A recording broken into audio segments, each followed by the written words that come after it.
আসসালামু আলাইকুম দর্শক, আশা করি সবাই অনেক ভালো আছেন। আজকে আমি আপনাদের নতুন আলু দিয়ে মজাদার একটা রেসিপি করে দেখাবো। সেটা হলো আলুর দম। এই আলুর দম ঘরে থাকা উপকরণ দিয়ে খুব সহজে কিভাবে বানাবেন সেটাই দেখাবো।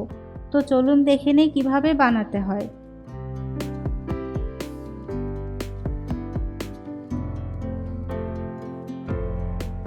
প্রথমে আমি চুলায় প্যান বসিয়ে 4 টেবিল চামচ তেল দিয়ে দিলাম। তেলটা একটু গরম হয়ে গেলে এর মধ্যে হাফ চামচ জিরা, 3টা সাদা এলাচ, 1 টুকরো দারচিনি দিয়ে একটু ভেজে হাফ কাপ পেঁয়াজ বাটা দিয়ে নেড়েচেড়ে 2 মিনিট ভেজে নিব।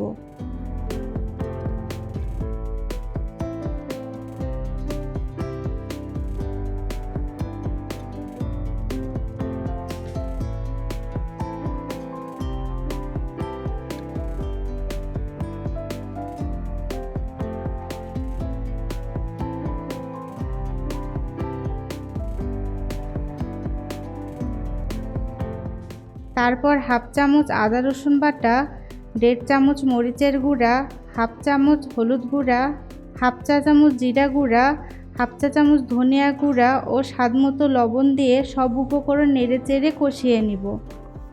ঝালটা আপনারা আপনাদের পছন্দ মতো দিয়ে নেবেন।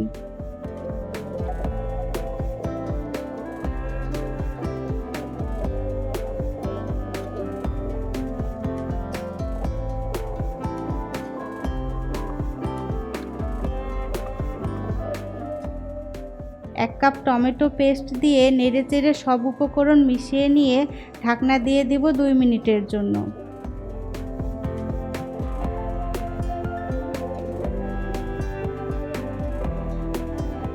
দুই মিনিট পর ঢাকনা খুলে এখানে আমি 250 গ্রাম আলু সিদ্ধ করে খোসা ছাড়িয়ে নিয়েছি, সেটা দিয়ে দিলাম। এবার মশলার সাথে আলুগুলো নেড়েচেড়ে মিশিয়ে নিব।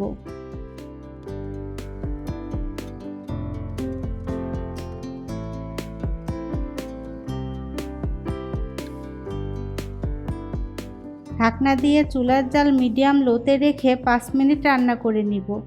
যেহেতু আলুগুলো আগে থেকেই সিদ্ধ করা, তাই এক্সট্রা কোনো পানি লাগবে না এই রান্নাতে।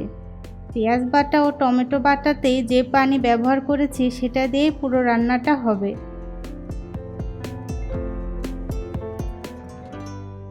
ঝোলটা আলুর গায়ে গায়ে লেগেছে। এবার পরিমাণ মতো ধনিয়া পাতা দিয়ে নেড়েচেড়ে মিশিয়ে নিলেই রেডি আলুর দম। গরম গরম রুটি, লুচি, পরোটা, ভাত ও পোলাও দিয়ে খেতে অসম্ভব মজা লাগে এই আলুর দম। বাসায় অবশ্যই ট্রাই করবেন এই রেসিপিটা। আশা করি আজকের রেসিপিটা ভালো লেগেছে। ভিডিওটি ভালো লাগলে লাইক, কমেন্ট ও শেয়ার করবেন। মজার মজার রেসিপি পেতে চ্যানেলটি সাবস্ক্রাইব করে পাশে থাকবেন। ভিডিওটি যদি আপনি ফেসবুক পেজে দেখে থাকেন তাহলে আমাদের পেজটিতে লাইক দিয়ে রাখবেন। আমার জন্য দোয়া করবেন। আল্লাহ হাফেজ।